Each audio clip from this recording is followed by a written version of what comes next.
kan sekarang ngambil si stand up lu tuh materi-materinya lah nyerempet-nyerempet. Benar. Nah, apa yang membuat lu, emang keresahan lu itu di situ? Iya, karena kritiknya fokusnya ke arah-arah situ Pak Denny. Terus misalnya ada satu hal misalnya LGBT. Iya gitu. itu. Apa yang awalnya kan sekarang gue balik lagi ketika lu ngeluarin materi lu kan banyak yang menyinggung hal-hal tersebut lah ya. Di sini tuh kan lu menyinggung LGBT, feminisme, terus juga SJW nih, Social Justice Warrior. Iya. Ini nih apa nih Social Justice Warrior ini? Ya itu Pak Denny, orang-orang sekarang yang suka membela keadilan aja kan, keadilan sosial, justice keadilan. Warrior dia pembela keadilan sosial. Tapi kan kebanyakannya juga buzzer yang kayak gitu-gitu. Iya benar. Iya kan buzzer sebenarnya mereka kalau sekarang apa ya trennya, lagi banyak orang-orang ngomongin politik ya kayaknya. Karena di dunianya politiknya juga lagi banyak hal-hal yang lucu-lucu. Betul. Jadi semuanya ngomonginnya kayak trennya ke arah politik. Apa-apa aja masuk ke politik sebenarnya nih. Dari mulai yang rame ini sebenarnya yang jadi pembicaraan ini sekarang kalau nggak politik pasti sepak bola.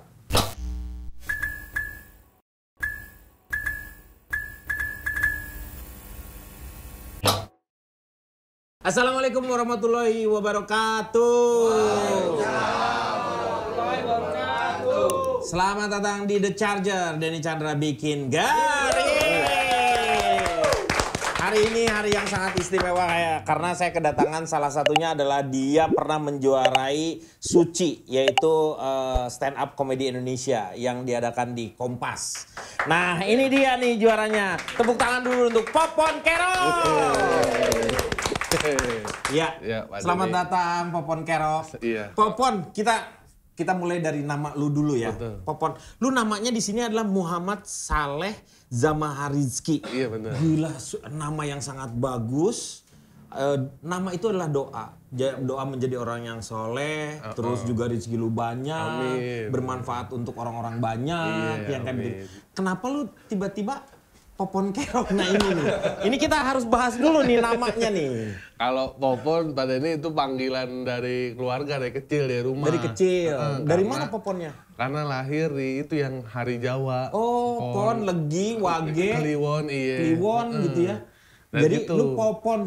Pon dari Pon. Lahir hari apa? Hari Minggu kalau nggak salah, Minggu Pon. Pon keberapa itu waktu pas lahir? bukan olahraga. Bukan olahraga ya. Oh, pas Pon. Nah, Pon. Keroknya itu dari mana? Kalau keroknya dari Fotokopi. Bukan. Pakai X. Oh, pakai X. Itu pakai X Xerox. Pakai X. Itu X-nya satu kan? Oh, nggak terlalu kebuka, biasanya di blur. Iya. Ya, X2 mulai kebuka. Iya. Kalau keroknya dari ini almarhum Bang Ben. Oh. Benyamin Biang Kerok. Biang Kerok. Iya. Oh, lah kenapa lu ada hubungan apa dengan Bang Ben itu? Iya, kok demen tiba-tiba? aja dulu, Pak. Dulu demen sama Bang Benyamin. Oh, nonton demen film-filmnya, iya. Oh, dengerin jadi lagunya. Lu tuh lahir tapi bukan orang Betawi asli? Bukan. Bapak Jawa, Ibu Aceh. Lah, Lahir aja di Medan malah. oh lu lahir di Medan? Medan. Lah, masuk ke Jakarta sendiri? umur setahun baru pindah ke Jakarta. Oh, karena bokap sama Babe pindah ke sini. Bokap sama Babe pada saat Waktu sama. di Medan tuh pas bokap lagi ini pada ini pendidikan polisi, kan almarhum polisi. Oh. Pendidikan di Sampali di Medan. Jadi papa tuh udah meninggal. Udah. Oh, doain lah paling enggak bapakmu melihat kamu sudah menjadi juara, menjadi sukses. Tapi keroknya lu jadi bandel nggak sih sebenarnya dengan kerok itu sendiri? Iya, mungkin iya. jadi doa juga kan. Suka bikin rusuh aja. Lu dari satu keluarga berapa orang sih? 3 bersaudara. Oh, 3 bersaudara. Anak pertama. Wah, lu tanggung jawabnya lebih banyak ya berarti ya. Paling nggak anak laki-laki tuh biasanya ketika sudah ditinggalkan oleh seorang ayah, biasanya lu menjadi pemimpin untuk keluarga itu sendiri, untuk adik-adikmu juga. Adik-adik laki perempuan? Satu laki, satu perempuan. Oh, satu perempuan. Udah berkeluarga juga? Belum, dua-duanya. Oh, belum dua-duanya. Jadi lu yang udah berkeluarga sekarang ini cuman lu aja? Iya, saya sendiri. Anaknya berapa sekarang nih? Sekarang udah 2. 2. Perempuan laki dua-duanya. Oh, laki dua-duanya. Wah, hebat. Mau dijadiin polisi atau mau jadiin pelawak nih? Jadi tentara aja. Pindah ke tentara dia. Tentara bisa sampai jadi presiden kan. Oh iya, betul ya. Kalau polisi kayaknya jarang ada ya. Jarang. Belum ada ya. Kalau polisi belum ada. belum terlalu ini ya polisi ini. Tapi ya kita doakan juga nanti polisi bisa jadi polisi. Ya kan? Sekarang ini polisi lagi banyak disorot masalahnya. Semenjak kejadian masalahnya Sambo, terus juga Pak Teddy, terus sekarang tuh yang kemarin di Cirebon, Vina, terus sekarang ini yang di mana? Guru honorer yang dilapor anaknya diomelin ya. Dipukul katanya pakai pakai apa namanya sapu dijewer katanya. Dijewer dan bermasalah lah yang seperti itu. Terus apalagi ya banyak banget lah pokoknya ya. Rudy Soik. Rudy Soik siapa? Yang BBM itu yang sekarang dipecat kayak gitu. Dan kita tuh nggak bisa ngebahas seperti itu karena apa? Karena kita tidak tahu kejadian yang seperti itu. Jadi kita lebih baik lepas. Kita serahkan sama Pak Listio Sigit sebagai Pak Kapolri. Silahkan dibereskan saja lah Pak ya. Kita mah nggak ada hubungannya. Oke. Ya. cari aman. Tapi udah dijabarin semua. Maksudnya itu begitu banyak problem sebenarnya. Nah sekarang kita kembali lagi. Di antara juara-juara suci ini ya. Kan ada yang namanya si Rigen, ada David Nurbianto, almarhum Babe Cabita, Ge Pamungkas, ada Rian, Ridwan Remin, terus Indra Jegel, Yono sama Rio. Nah, yang paling lu sebelin di antara juara ini siapa? Kenapa disebelin? Karena biasa kalau di podcast siapa lu yang senengin biasa katanya. Ya kira-kira menurut lu sebelin siapa? Remin dah. Hah? Remin. Lu kok sama sih lu? Kenapa? Sama si Remin sendiri. Si Remin itu dia sendiri sebel sama dirinya sendiri. Iya. Lu tuh nggak pernah lihat ya kalau si Remin ngerosting dirinya sendiri. Dia malu banget tuh, gila. Dia ngerosting nih. Tapi Ridwan Remin itu punya satu ciri khas tersendiri ya. Kalau menurut gua the best roasting itu Ridwan Remin. Dia nggak mau sembarangan ngerosting orang. Jadi dia tuh harus tahu dulu orang seperti apa. Dan dia kenal orangnya itu, baru dia mau. Makanya kalau ngerosting dia dalam banget gitu. Gila ya. Makanya disebelin dari itu dia orangnya kadang-kadang sombong kan kalau cerita apa-apa tuh sombong. Oh iya gini. Iya benar. Tapi lucu orangnya kesel dia. Gue juga kesel sama. Dia tuh sukses mulu. Nyebelin dia. Terus kalau misalnya yang lu lihat dari mereka itu siapa yang lu tipikal menurut lu sama? Mungkin Rio ya. Rio Dumatubun. Lu tuh lebih banyak kan sekarang ngambil si stand up lu tuh materi-materinya lah nyerempet. Benar. Nah, apa yang membuat lu emang keresahan lu itu di situ? Iya, karena kritiknya fokusnya ke arah-arah situ Pak Denny. Terus misalnya ada satu hal misalnya LGBT. Iya itu. Apa yang awalnya kan karena ngelihat Bang Panji punya materi stand up ngomong depan orang banyak kalau dia ngedukung LGBT awalnya tuh ngelihat itu terus mikir bahaya juga ya orang kayak gini ngomong depan orang banyak bilang pro LGBT. Kayaknya harus ada yang kontra ini gitu. Nah, akhirnya saya pikir materinya kontranya gitu. Tapi kekhawatiran lu memang beralasan karena sekarang ini mau tidak mau sekarang itu LGBT itu udah mulai berani eksis. Kalau waktu zaman gue ya nggak ada ngumpet dulu ya. Maksudnya dia LGBT tapi dia nggak mau mempengaruhi orang untuk seperti itu. Ini yang berbahaya adalah ketika dia juga mempengaruhi orang-orang yang seperti itu yang berbahaya. Minta walaupun dilegalin, minta dianggap normal, kayak gitu-gitu tuh. Itu dia. Lu pendidikan agamanya di mana sih? Dari nama lu nih sebenarnya harusnya lu agamanya dalam nih. Iya. Kalau pendidikan agama sih nggak yang sampai pesantren juga Pak Denny, biasa aja, cuma dari rumah pendidikan keluarga gitu aja. Tapi yang gue lihat juga sekarang tuh ada di Facebook itu ada namanya apa ya? Gue tuh lupa namanya, coklit apa berapa gitu ya. Itu sampai anggotanya 3.000-an loh.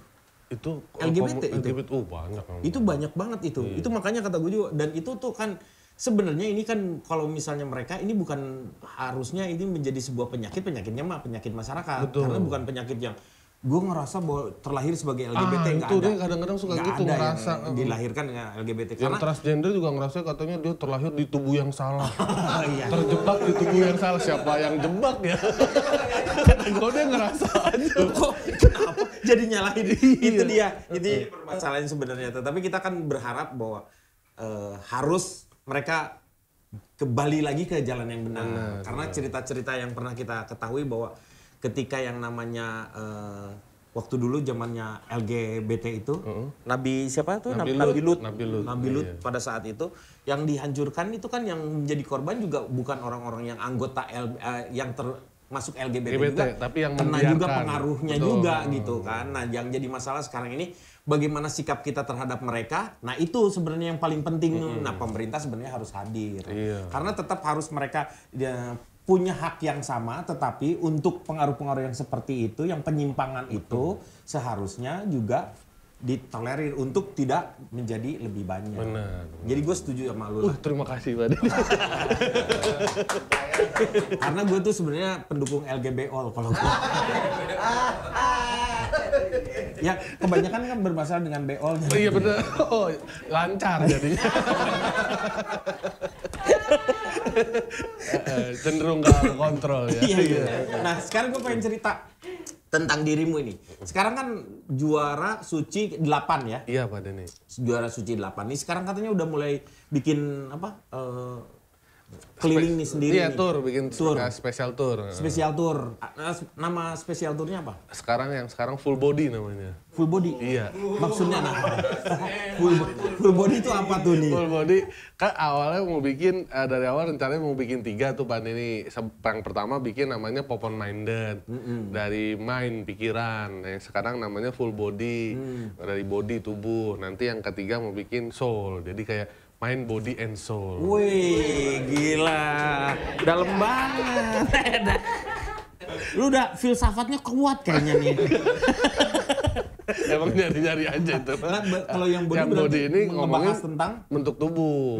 Full ngomongin tentang tubuh, bentuk tubuh saya, bentuk tubuh orang. Atau kayak gaya-gaya body shaming dan lain-lain, isu-isu kayak gitu. Ada juga isu yang kayak orang cewek-cewek yang bilang kalau gendut itu cantik, itu yang saya bahas tuh. Tuh kayaknya kan denialnya cewek-cewek doang ya. Kalau cowok-cowok nggak ada yang bilang gendut itu ganteng ya. Kita sadar diri kalau jelek. Kalau cewek-cewek nggak sadar diri dia. Iya. Kadang-kadang mereka bilang, kayaknya gue kalau ngaca nggak gendut gitu. Ya harusnya jangan ngaca kan badannya. Ditimbang harusnya. Iya. Harusnya ditimbang. Kalau kelihatan gitu tuh bukan karena di kaca. Betul. Karena ditimbang. Iya betul. Begitu ditimbang, tiba-tiba tolong dong antri. Berarti itu dianggap berdua. Kesannya banyak kan. Jadi lu lebih banyak ngebahas di posisi bentuk tubuh. Ada juga di dalamnya ngomongin juga kesehatan juga, misalnya kayak penyakit-penyakit yang dialami karena bentuk tubuh kayak gini gitu. Dengan yang lu rasain sendiri misalnya dengan sama kita ya ini. Tidur ngorok nih Pak. Saya tidur ngorok penyakitnya.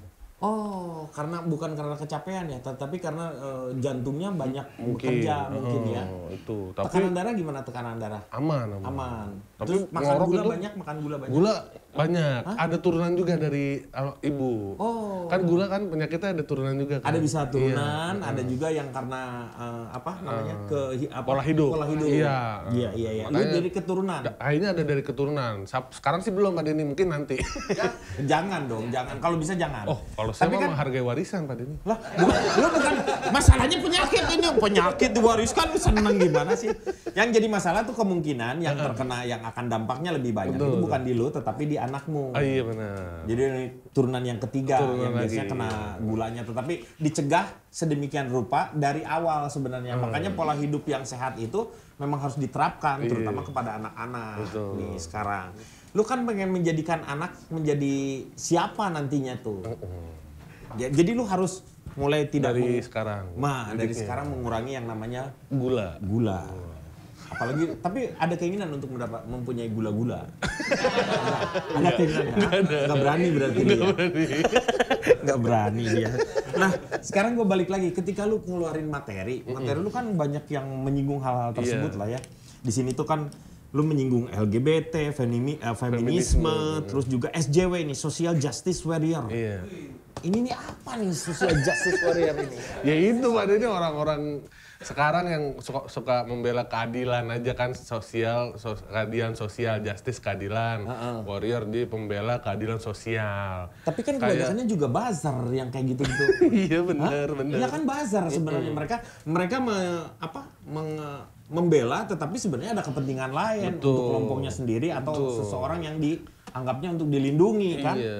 Jadi lu tuh apa yang lu ini pengen lu serang? Ya kalau udah yang arahnya berlebihan aja tuh dari mereka, kayak yang soal cewek-cewek gendut tadi tuh kan dari itu ada SJW-nya tuh, katanya sekarang udah nggak boleh ngomong cewek gendut pada ini. Oh, karena harusnya ngomong cewek plus size katanya. Plus size. Padahal secara arti sama-sama aja. Sebenarnya arti kadang-kadang itu tuh itu tuh kalau zaman dulu Pak Harto tuh ya ada yang namanya bukan menurut atau enggak disesuaikan. Ya kayak misalnya tidak ada kenaikan itunya BBM itu, cuman disesuaikan. Tetapi ternyata kenyataannya naik juga gitu kan. Kita tuh seolah-olah mendenial itu tadi, mencoba untuk seperti itu. Tetapi ketika lu mendapat itu kan lu pasti dapat serangan. Bener. Nah, lu cara menghindari dari atau melawan serangan-serangan itu gimana caranya? Diemin aja kalau di sosmed tuh diserang sehari 2 hari, besok juga udah ada masalah yang lain pada nih. Orang nyerang orang lain gitu yang diserang. Iya. Tapi sekarang ini juga beberapa pasukan-pasukan buzzer ini ya udah mulai mengendalikannya dengan ada robot, dia juga punya pasukan biasanya. Bener. Jadi kalau misalnya lu dalam kondisi menyerang siapa, nanti lu diserang dengan gerombolan. Penuh gara-gara nyenggol-nyenggol LGBT saya diserang tuh di Twitter pada ini, diserang katanya ini orang jahat banget, gue sumpahin masuk neraka katanya gitu. LGBT ya ngomong. Kita tuh bukannya menghargai ya, karena kita tetap dianya sendiri adalah misalnya dia teman kita ya teman kita tetap gitu. Tetapi yang kita tidak sukai adalah ya kelakuannya itu yang akan kan udah tahu ajaran-ajaran seperti apa yang kita anut selama ini gitu kan. Jadi tidak membenci orangnya yang kita benci adalah kelakuannya dan agenda-agendanya itu. Dan itu sudah mulai banyak kan disisipin di film-film, bahkan film kartun udah ada tuh bener. Banyak. Jangankan film itu, film-film luar aja udah mulai masuk sekarang itu pengaruh-pengaruh tersebut. Karena ada beberapa mungkin yang kalau gue lihat ya takut yang namanya akhirnya ketika dia mengumpulkan kekayaan, kalau misalnya sosialnya, karena kan ledakan penduduknya banyak. Oh benar. Cara satu untuk menghindari jumlah penduduk di dunia itu adalah, nah maaf ya. Iya. Nih. Nah, salah satu untuk mengurangi jumlah penduduk itu adalah dengan cara seperti itu. Wanita dengan wanita, laki dengan laki. Dan sekarang yang jadi permasalahannya adalah ketika anak-anak kita ini yang usia 25, 27 laki atau perempuan menolak untuk menikah. Ya kan? Iya. Atau ketika dia mau menikah nggak mau punya anak, takut mengganggu kesenangannya dia. Itulah sebenarnya pengaruh-pengaruh luar yang dimasukin melalui budaya-budaya yaitu film yang biar seperti itu. Penduduk berkurang. Nah itu salah satunya supaya kenyamanannya itu bisa didapat oleh mereka. Tetapi ledakan penduduk itu mau tidak mau pasti akan terjadi juga. Makanya ya moga-moga sih ke depan nih tidak akan menjadi lebih baik. Tetapi kalau tidak ada yang berusaha untuk mengurangi hal tersebut, tinggal kita mau berada di posisi mana, itu kan. Nah kita mengambil posisi yang seperti di sini untuk mengurangi menghindari atau melawan hal-hal penyebaran itulah. Betul.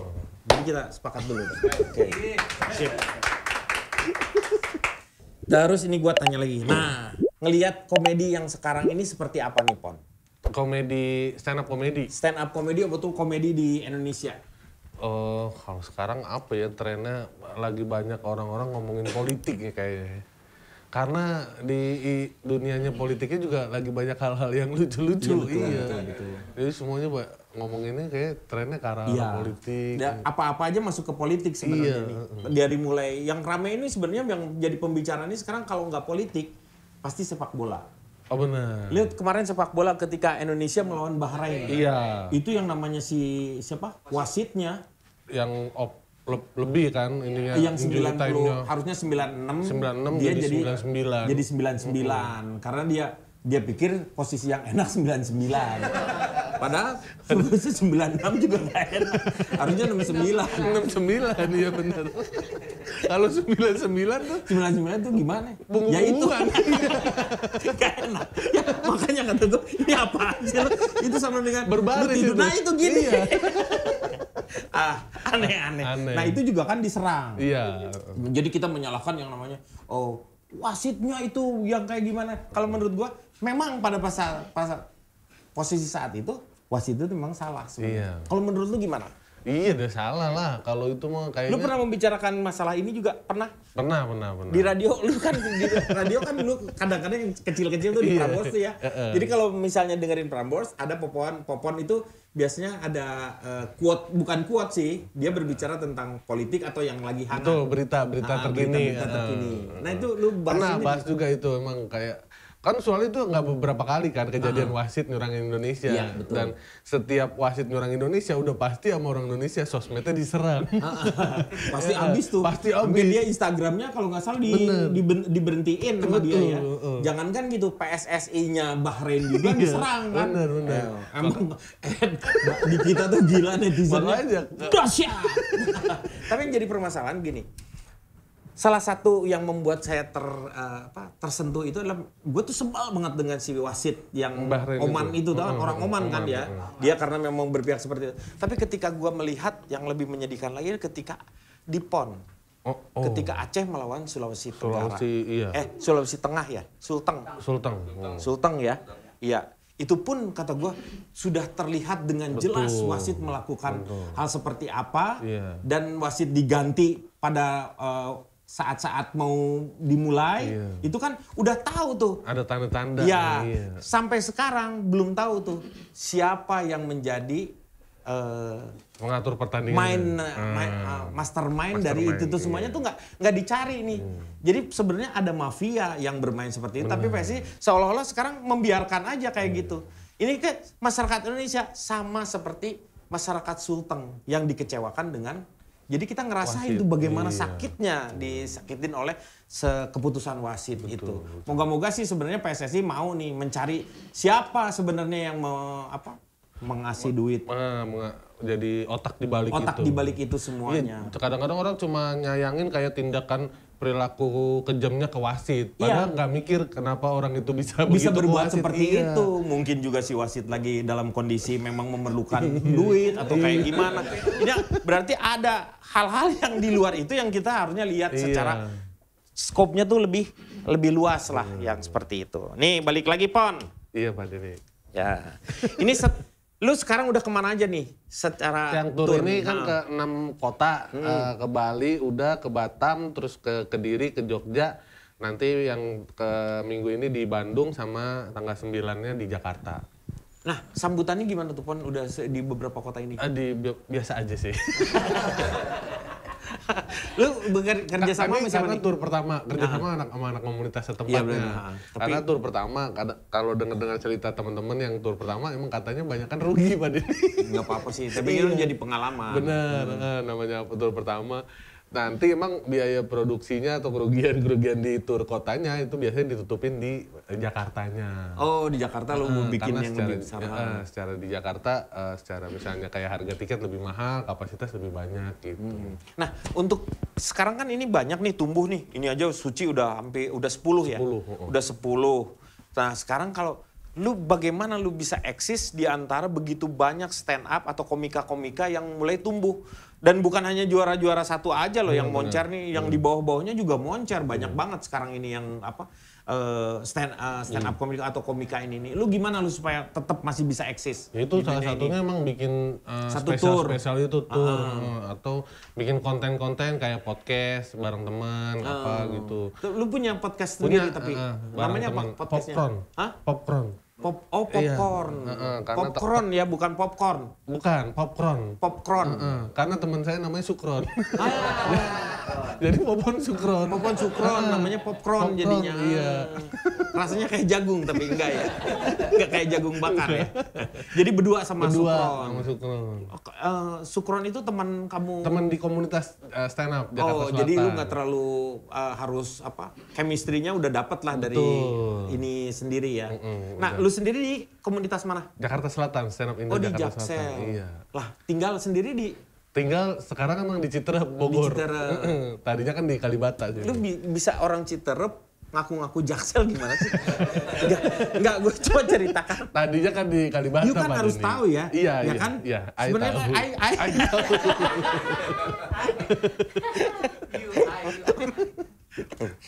Lu kenapa masuk ke Jaksel?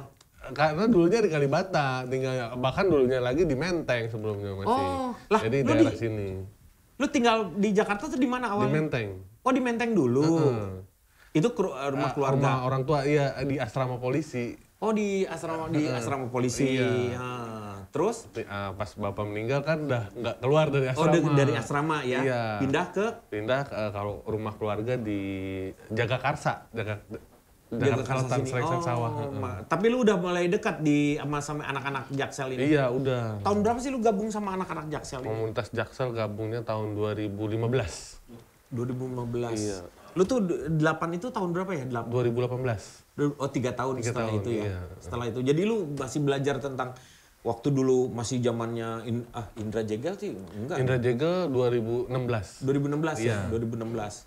Zamannya si Rian 2017. Yang awal-awal. Bang Rian 2011. Yang awal tuh. Iya, awal 2009. Rian baru ngikutin Suci 4 pada ini. Pas Bang David. Dia memang kalau di 1, 2, 3, yang satu tuh Rian. Bang Rian, yang 2 Bang G. Ya, G Pamungkas. Almarhum Bang Babe. Babe Cabita ya. Keempat baru lu ngikutin, yaitu David Nurbianto. Iya. Nurbianto kan bukannya Bintaro ya dia ya? Iya betul. Si Bintaro. Nih yang di satu tuh yang keduanya tuh justru bukan anak komika sebenarnya. Juara duanya. Karena dari pelawak dia ini. Dia dari pelawak sebenarnya. Jadi lebih banyak ke storytelling dibanding dengan aturan-aturan di sucinya itu sendiri. Nah sekarang gue pengen tahu, lu punya tim nggak sebenarnya? Tim nggak ada masih. Jadi sekarang lu bekerja sendiri aja? Kalau kita di komunitas biasanya emang dibantu sama anak-anak komunitas itu. Teman-teman ya saling mendukung ya. Kita ada jadwal kumpulnya setiap minggu. Disitulah kita bareng-bareng saling bantu bikinin ini, materi ini gitu-gitu. Ini yang membuat komunitasnya teman-teman stand up itu luar biasa kompaknya. Makanya ada gengsi tersendiri ya. Iya. Ada komunitas Jaksel. Benar. Coba anak-anak Medan misalnya kan kayak gitu. Jadi mereka tuh bersaing tetapi dalam sebuah persaingan yang sebenarnya sehat ya. Adu-aduan materi, iya betul. Itu tuh makanya dan hidup itu semuanya ya. Tapi ketika mereka ngumpul nggak ada persaingan-persaingan yang merasa persaingan itu, tapi tetap aja bersatu yang seperti itu. Nah, sosok siapa sih sebenarnya yang bisa dilihat di komunitas ini nih? Karena bedanya gini, Pon. Komunitasnya si stand up dengan Paski ya. Paski itu kan lembaga Persatuan Seniman Komedi. Itu tuh udah ada ADART, ada ini. Di komunitasnya anak-anak stand up ini sebenarnya nggak ada ADRT itu, tetapi kekompakannya mereka begitu ngedukung ini, dukung semuanya seperti itu. Itu sosok seperti apa sih yang dibutuhkan di komunitas itu? Kalau ini kan yang diajarin sama petinggi-petingginya dulu. Foundernya tuh Ernest, Radit, Panji, sama Bang Rian, sama Kang Isman. Iya. Yang ini nih si founder-foundernya itu. Mereka dari awalnya udah mengajarkan kan, kalaupun mereka sudah saling punya ilmu suka dibagiin ke semuanya. Jadi dari situ tren budayanya emang begitu gitu. Yang senior ngajarin yang junior, jadi selalu saling ngajarin, nggak pelit ilmu. Jadinya itu yang bikin kita di komunitas tuh kompak yang seperti itu. Nah kalau di Paski itu sebenarnya pengen seperti komunitas itu, cuman yang jadi masalah kalau di Paski itu, jadi semenjak berdiri itu orang yang bergabung dengan Paskinya sendiri udah pada jadi. Oh iya. Itu kalau kamu kan belum pada jadi, pada ngikutin ini. Iya. Kalau di kita udah pada jadi, udah ada Warko, ada Sri Mulat, ada Bagito, ada Empat Sekawan, ada Patrio, ada Diamond, udah pada jadi semuanya. Mereka udah punya kelompok, punya ini sendiri, sehingga memang agak sulit gitu kalau menggabungkan karena punya egonya masing-masing. Tetapi dengan satu kepemimpinan yang kita udah tahu bahwa siapa yang menjadi pemimpinnya gitu. Nah itu kita ngikutin. Nah itulah yang bisa membuat Paski itu masih bisa berjalan sesuai. Karena ada juga aturan-aturannya ADART seperti apa begitu. Dan kita banyak berharap juga sekarang ini teman-teman dari komunitas di stand up ini juga untuk bergabung dengan kita. Untuk juga nanti tuh yang akan meneruskan Paski nantinya. Itu kelihatannya sekarang ini kita ngelihat bahwa banyak sekali yang namanya komedian itu justru dari anak-anak stand up. Nanti tuh suatu saat saya yakin Paski harus dipegang sama anak-anak stand up itu. Karena mereka harus memegang itu. Karena yang sekarang yang udah jadi-jadi, Pon tau, udah pada tua. Lu tuh anak-anak muda semua, Pon. Iya, Pak Denny. Anak stand up tuh, wah semangat kayak gitu. Kalau Paski mah, Pon, datang nggak ada yang pakai tongkat. Udah berat, Pon. Nggak setua itu kayaknya. Emang iya. Oh, iya. Ya, padahal kita tuh butuh generasi yang butuh masih dorongan seperti itu. Betul. Makanya kita berharap nanti Paski ini Bisa kolaborasi. tahun ke depan bukan hanya kolaborasi, tetapi teman-teman si stand up ini bergabung dengan kita untuk membangun si Paski ini. Udah satu aja, silahkan kalian kelola itu semuanya, tetapi untuk kemajuan yang namanya komedi Indonesia. Oh, iya benar. Iya. Sekali lagi terima kasih Pon sudah hadir di sini. Pak Denny. Iya. Kita doakan Popon moga-moga turnya lancar. Amin. Di tur yang kedua nanti Iya. kita dukung Pon. Walaupun dengan doa seperti apa, pokoknya Popon bisa maju dan menjadi seorang Popon yang punya komika yang mempunyai ciri khas tersendiri. Amin. Ya. Dan tetap menjadi Popon untuk mengeluarkan keresahan-keresahannya yang justru sebenarnya adalah ingin memberi, bukan kritikan sebenarnya, tetapi memberikan atau menggugah orang-orang yang di sekitarnya yang sudah mulai agak berbelok-belok seperti itu. Bukan merasa diri kita juga benar sebenarnya, iya, enggak. Tetapi kalau untuk kepentingan umum, kita memang harus kasih tahu karena mereka punya kemampuan atau menjabat hal-hal tersebut untuk menjadi lebih baik. Oke, sekali lagi terima kasih Pon ya. Terima kasih Pak Denny. Ya, sukses Pon. Amin. Salam buat keluarga ya. Siap. Sehat. Siap, Pak Iya. Denny. Terima kasih. Wassalamualaikum warahmatullahi wabarakatuh. Waalaikumsalam.